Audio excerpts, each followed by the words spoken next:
प्रिय छात्रों, हिंदी के इस शिक्षण सत्र में आपका हार्दिक स्वागत है। इस भाग में हम अर्धवार्षिक परीक्षा हेतु कक्षा 10 के प्रश्न पत्र और उसके उत्तर की चर्चा करेंगे।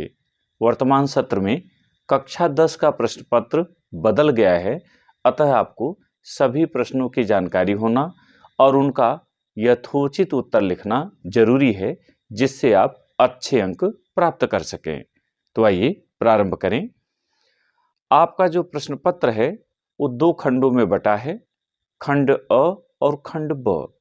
खंड अ 20 अंक का है और 20 बहुविकल्पी प्रश्न आएंगे, जिनके सही विकल्प का उत्तर आपको OMR शीट में रंग कर देना होगा। जबकि खंड ब वर्णनात्मक है, जो 50 अंकों का है और उनके प्रश्नों का उत्तर आपको लिखित रूप में देना होगा।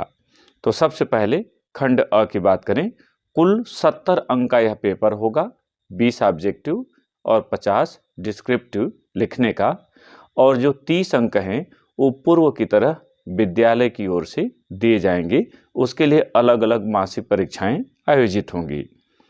अगर समय की बात करें तो बोर्ड द्वारा 3 घंटे 15 मिनट का समय निर्धारित है, जिसमें 3 घंटे आपको लिखने के लिए दिए जाते हैं, जबकि गृह परीक्षा में प्रायः यह समय 2.5 घंटे का दिया जाता है। तो चलिए पहले बहुविकल्पी प्रश्न देखें, जिनके उत्तर को आपको लिखना है किसमें, OMR शीट में रंग का उत्तर देना है, न कि लिखकर। पहला प्रश्न, हिंदी का प्रथम आंचलिक उपन्यास है। इसका सही उत्तर है मैला आंचल। जो सही है हम केवल उसी की चर्चा करेंगे, जिससे वीडियो को छोटा रखा जा सके। हिंदी की प्रथम कहानी है इंदुमती, यहाँ सही है। उपन्यास सम्राट कहा जाता है। इसका सही उत्तर है मुंशी प्रेमचंद। निम्नलिखित कथनों में से कोई एक कथन सही है, उसे पहचान कर लिखिए। और यहाँ सही कथन है, आचार्य रामचंद्र शुक्ल प्रख्यात निबंधकार और आलोचक हैं। निम्न में से शुक्ल युग की पत्रिका है, तो यहाँ सही उत्तर है हंस। प्रेमचंद जी इसके संपादक थे और शुक्ल युग में प्रेमचंद और जयशंकर प्रसाद, ये दो प्रमुख गद्यकार के रूप में, जयशंकर प्रसाद जी कवि के रूप में भी चर्चित हैं। रीतकाल की काव्य धाराएं हैं, रीतिबद्ध, रीतिमुक्त और रीति सिद्ध, तो तीनों हैं, इसलिए उपर्युक्त सभी। निम्न में से तार सप्तक के संपादक थे। इसका सही उत्तर है ब अज्ञेय। निम्न में से रीतकाल की विशेषता है। सही उत्तर है उपर्युक्त सभी, क्योंकि रीति ग्रंथों का निर्माण, ब्रजभाषा की प्रतिष्ठा और श्रृंगार रस की प्रधानता, ये सभी रीतकाल की विशेषताएं हैं। कामायनी की रचना विधा है, तो आप जानते हैं कि कामायनी जयशंकर प्रसाद का महाकाव्य है। चरण कमल बंदो हरिराई में अलंकार होगा, तो यहाँ सही उत्तर है रूपक अलंकार, क्योंकि कमलवत चरणों की बात यहाँ की गई है।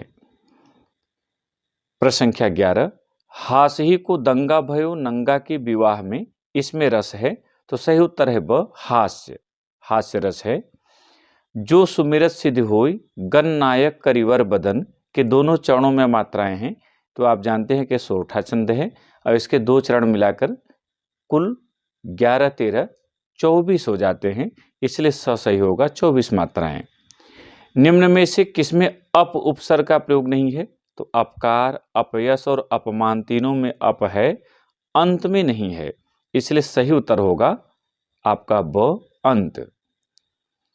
निम्न में से किसमें आई प्रत्यय का प्रयोग हुआ है, यहाँ लिखाई, सिलाई और चढ़ाई तीनों में आई प्रत्यय है, लेकिन चौथा ऑप्शन इस तरह का नहीं है, इसलिए आपको द चुनना है। इनमें से सभी, यानी इन सभी में आई प्रत्यय का प्रयोग हुआ है। 15, त्रिफला का समास विग्रह होगा। इसका सही उत्तर है 3 फलों का समूह। कपड़ा का तत्सम रूप होगा करपट। वृक्ष का पर्यायवाची शब्द होगा, तो पेड़, पादप, तर तीनों सही हैं, इसलिए उपर्युक्त सभी। मध्वरी में संधि होगी, सही उत्तर है यण संधि। फलेन रूप है फल का तृतीया विभक्ति एक वचन, पठंत रूप है पठ धातु का, लट लकार प्रथम पुरुष बहुवचन। इस तरह से ये 20 प्रश्न हुए।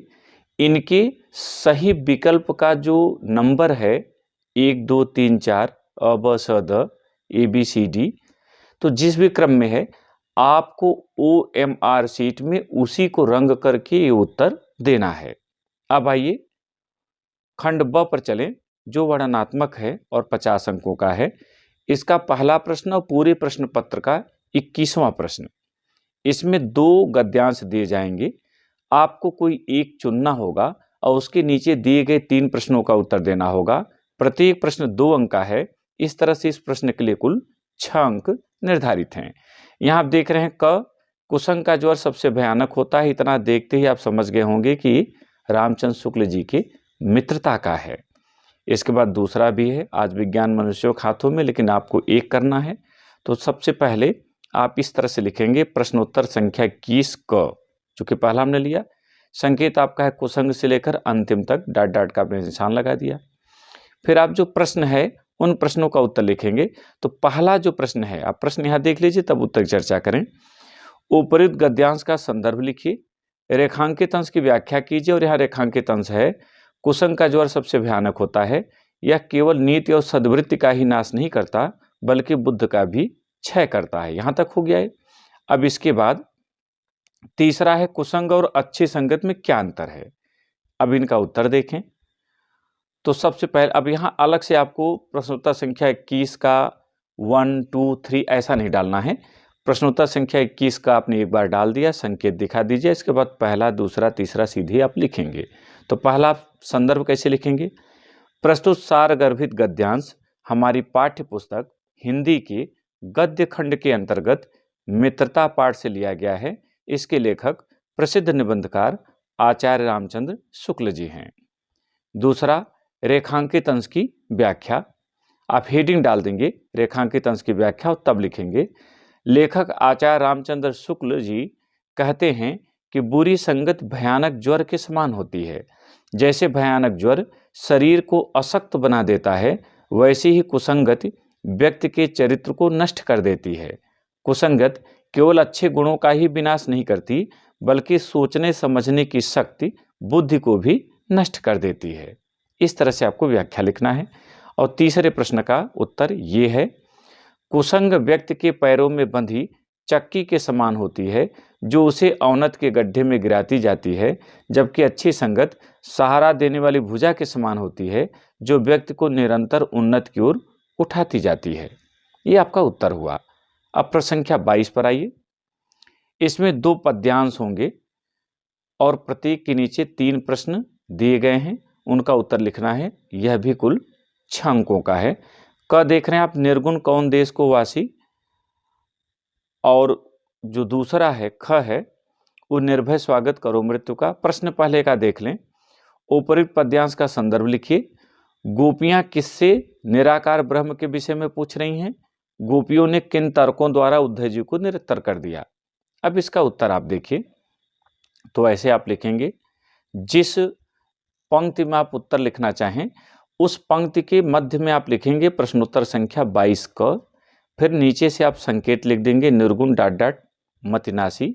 फिर आप संदर्भ लिखेंगे पहला डाल करके, प्रस्तुत सुललित सारगर्भित एवं मार्मिक काव्य पंक्तियां हमारी पाठ्य पुस्तक हिंदी के पद्य खंड के अंतर्गत पद शीर्षक से अवतरित हैं। इसके रचयिता श्री कृष्ण की मुरली की मधुर तान को सुनाने वाले भक्त कवि सूरदास जी हैं। दूसरे में जो प्रश्न है उसका उत्तर है कि गोपियां किससे पूछ रही हैं। तो गोपियां उद्धव जी से निराकार ब्रह्म के विषय में पूछ रही हैं। तीसरा है, किन तर्कों से निरुत्तर किया। तो इसका होगा, गोपियों ने निर्गुण ब्रह्म के माता पिता, पत्नी, सेविकाओं आदि के विषय में तर्कपूर्ण प्रश्न कर उद्धव जी को निरुत्तर कर दिया। यहां गोपियों ने आप करिएगा। फिर प्रश्न संख्या 23 पर आइए। जो 23वां प्रश्न है यह 5 अंक का है और किसी एक गद्यांश का, संस्कृत गद्यांश का आपको संदर्भ सहित हिंदी में अनुवाद लिखना है। 2 दिए जाएंगे। पहला है ऐसा नगरी से लेकर पारसी भाषा या कारित, दूसरा मानव जीवन संस्करणम। तो आप पहला ही करेंगे, तो पहले पर हम लोग आ जाएं। 5 अंक का यह प्रश्न है। तो आप ऐसे लिखेंगे प्रश्नोत्तर संख्या 23, फिर संकेत ऐसा नगरी से भाषायाम कारितः, फिर हेडिंग डालेंगे संदर्भ प्रस्तुत संस्कृत गद्यांश हमारी पाठ्य पुस्तक हिंदी के संस्कृत खंड के अंतर्गत वाराणसी पाठ से लिया गया है। आप अवतरित है भी लिख सकते हैं। फिर हिंदी अनुवाद आप लिखेंगे, अलग से आपको प्रसंग वगैरह लिखने का आवश्यकता नहीं है। तो हिंदी अनुवाद हेडिंग डालें और लिखें, यह नगरी भारतीय संस्कृत और संस्कृत भाषा का केंद्र स्थल है। यहीं से संस्कृत साहित्य और संस्कृत का प्रकाश सर्वत्र फैला। मुगल युवराज दारा शिकोह ने यहाँ आकर भारतीय दर्शन शास्त्रों का अध्ययन किया था। वह उनके ज्ञान से इतना प्रभावित हुआ कि उसने उपनिषदों का अनुवाद फारसी भाषा में कराया। ये आपका सही उत्तर है। 24वां जो प्रश्न आपका है, वो दिए गए दो संस्कृत के पद्यांशों में से, श्लोकों में से किसी एक को चुनना है और उसका संदर्भ सहित हिंदी में अनुवाद करना है। यह भी 5 अंक का प्रश्न है। रात्रिर्गमिष्यत, यहाँ मरणम मंगलम। अब इनमें से किसी एक को चुनना है, तो हम पहला ही ले रहे हैं। तो आप सबसे पहले डालेंगे प्रश्नोत्तर संख्या 24, फिर संकेत रात्रिर्गमिष्यत से लेकर उज्जहार तक, फिर संदर्भ प्रस्तुत श्लोक हमारी पाठ्यपुस्तक हिंदी के संस्कृत खंड के अंतर्गत अनुयुक्त बिलासा पाठ से अवतरित है। ध्यान रखिएगा कि आप अनिवार्य संस्कृत नहीं डालेंगे, क्योंकि अनिवार्य संस्कृत खंड नाम से इसे व्यवस्थित नहीं किया गया है, बल्कि हिंदी के नाम से किताब है, उसी में ये सभी व्यवस्थित हैं। तो इस तरह से आप लिखें प्रश्नोत्तर संख्या 24, रात्रिर्गमिष्यत उज्जहार। आपने देख लिया कि प्रस्तुत श्लोक हमारी पाठ्यपुस्तक हिंदी के संस्कृत खंड के अंतर्गत अनुयुक्त बिलासा पाठ से अवतरित है। हिंदी अनुवाद आप करिए। कमल के कोष में बंद एक भ्रमर सोच रहा था कि रात्रि व्यतीत होगी, सुंदर प्रातः काल होगा, सूर्य उदित होगा और कमल खिलेंगे। वह इस प्रकार से सोच ही रहा था कि बड़े दुख की बात है कि एक हाथी ने उस कमल को ही उखाड़ लिया। अर्थात मनुष्य सोचता कुछ और है और हो कुछ और जाता है। प्रश्न संख्या 25 दो खंडों में विभाजित है, खंड क और खंड ख। खंड क में 3 लेखकों का नाम दिया जाएगा और किसी एक का जीवन परिचय और प्रमुख रचनाओं का आपको उल्लेख करना होगा। यह प्रश्न 5 अंक का है, जैसे रामचंद्र शुक्ल, जयशंकर प्रसाद, डॉक्टर भगवत शरण उपाध्याय। तो आप इस तरह से प्रश्नोत्तर संख्या डालिए। प्रश्नोत्तर संख्या 25 क, आचार्य रामचंद्र शुक्ल को आपने चुना, जीवन परिचय हेडिंग डालिए और इस तरह से लिखते चले जाइए, क्योंकि आपने इन चीज़ों को तैयार किया है, इसलिए हम यहाँ बोलकर इन्हें वीडियो को बड़ा नहीं करेंगे। ऐसे लिखते चले जाइए, फिर रचनाएं भी लिख दीजिए, कृतियाँ। ये प्रश्न आपका पूरा हुआ। फिर इसका जो ख है, उसमें किसी एक कवि का जीवन परिचय और प्रमुख रचना लिखने के लिए कहा जाएगा। यह भी 5 अंक का है, जैसे गोस्वामी तुलसीदास, मैथिली शरण गुप्त, महादेवी वर्मा। अब कैसे लिखेंगे? तो इस तरह से आप डालें प्रश्नोत्तर संख्या 25 ख, गोस्वामी तुलसीदास, जीवन परिचय हेडिंग डालिए, फिर आप लिखते चले जाइए। क्योंकि आपने इन चीज़ों को पहले ही कर लिया है, इसलिए यहाँ ज़्यादा समय देने की आवश्यकता नहीं है। इनकी रचनाएं 12 हैं, जिसमें 2-4 आप जो लिख सकें 2-4 लिख दीजिए, ये सही है। प्रश्न संख्या जो 26 है, उसमें पाठ्य पुस्तक से कंठस्थ किया हुआ कोई एक श्लोक लिखने के लिए कहा जाएगा जो इस प्रश्न पत्र में न आया हो। ये 2 अंक का है। तो ऐसे आप लिखिएगा प्रश्नोत्तर संख्या 26 और सीधे ये श्लोक लिख दीजिए 2 पंक्ति का। प्रश्न 27 पर आइए। निम्नलिखित में से किन्हीं 2 प्रश्नों के उत्तर संस्कृत में दीजिए, प्रत्येक के लिए 2-2 अंक। कुल 4 अंक इस प्रश्न के लिए निर्धारित हैं, जैसे बीरः केन पूज्यते, कुत्र मरणम मंगलम भवत, भारतीय संस्कृति का संगम स्थली, विविध धर्माणाम संगम स्थली का नगरी अस्ति आदि। तो आप 2 का कर लीजिए। तो आपको प्रश्नोत्तर संख्या 27 ऐसे डाल देना है और इस तरह से लिखना है। पहला बीरः बीरेण पूज्यते और दूसरा वाराणस्याम मरणम मंगलम भवत। ये आपका उत्तर होगा। प्रश्न 28 खंड काव्य से संबंधित है और जिस मंडल में जो खंड काव्य चलता है आपको उसी का उत्तर लिखना है। प्रयागराज में अग्र पूजा चलता है, प्रश्न ऐसे पूछा जाता है, अग्र पूजा खंड काव्य के किसी एक स्वर का सारांश लिखिए अथवा अग्र पूजा खंड काव्य के नायक का चरित्र चित्रण कीजिए। ये 3 अंक का प्रश्न है। लिखना कैसे है? तो आपको प्रश्नोत्तर संख्या 28 ऐसे डाल देना है। फिर अग्रपूजा खंड काव्य हेडिंग डाल करके भूमिका लिख देनी है कि अग्रपूजा खंड काव्य की रचना कवि पंडित रामबोहरी शुक्ल ने की है। महाभारत था श्रीमद् भागवत पुराण पर आधारित। इस खंड काव्य में युधिष्ठिर के राजसूय यज्ञ के आरंभ में होने वाली श्री कृष्ण की अग्रपूजा को मुख्य आधार बनाया गया है। इसकी कथा 6 सर्गों में विभाजित है। प्रथम सर्ग का सारांश निम्नवत है, क्योंकि हमने प्रथम लिया है और तब हेडिंग डालेंगे। अगर प्रथम सर्ग लिख रहे हैं तो केवल प्रथम सर्ग का सारांश लिख दें। अगर पूछा गया है पूर्वाभास सर्ग का सारांश लिखिए, तब आपको ये हेडिंग डालनी है। यहाँ आप इतना ही डाल दें, प्रथम सर्ग का सारांश, और फिर इसको लिखते चले आएँ, क्योंकि आपने इसको भी पहले पढ़ लिया है। तो ऐसे आप लिखते चले आएँ, आपका प्रश्न पूरा हो जाएगा। अंतिम प्रश्न है 29वां निबंध लेखन से। ये 9 अंक का है और ध्यान रखिएगा कि निबंधों में 4 या 5 दिए जाएंगे, जिनमें से किसी एक को आपको लिखना है, जैसे स्वदेश प्रेम, विज्ञान वरदान या अभिशाप, पर्यावरण प्रदूषण, वैश्विक महामारी कोरोना आदि। तो हम पहला ले रहे हैं स्वदेश प्रेम। तो सबसे पहले आप प्रश्नोत्तर संख्या 29 डाल देंगे, स्वदेश प्रेम हेडिंग डाल देंगे। फिर रूपरेखा लिखा जाता है। रूपरेखा न याद हो तो पहला पन्ना आप छोड़ करके भीतर से आप लिखना शुरू करिए, और जब पूरा निबंध लिख लीजिए तो जितनी हेडिंग आप डाले रहिए उसे ही बाहर रूपरेखा रख करके लिख दीजिए। जैसे नंबर 1 प्रस्तावना, 2 स्वदेश प्रेम से तात्पर्य, 3 स्वदेश प्रेम का महत्व, 4 स्वदेश प्रेम के विविध रूप, 5 उपसंहार, ऐसे डाल दीजिए।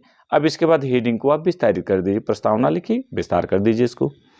फिर स्वदेश प्रेम से तात्पर्य लिखिए, इसको विस्तार करिए। स्वदेश प्रेम का महत्व, ऐसे लिखते चले जाइए। स्वदेश प्रेम के विविध रूप, इस तरह से इसको लिख दीजिए। और फिर उपसंहार लिख दीजिए इस तरह से, और तब आपका ये पूरा हो जाएगा। इन चीज़ों को हमने इसलिए बोल के नहीं बताया कि आपने अलग से पढ़ा है, वीडियो को बड़ा नहीं करना है। मुझे पूरी उम्मीद है कि आपने पूरे प्रश्न पत्र को अच्छे से समझ लिया होगा और आप परीक्षा में बेहतर प्रदर्शन कर सकेंगे। बहुत बहुत धन्यवाद।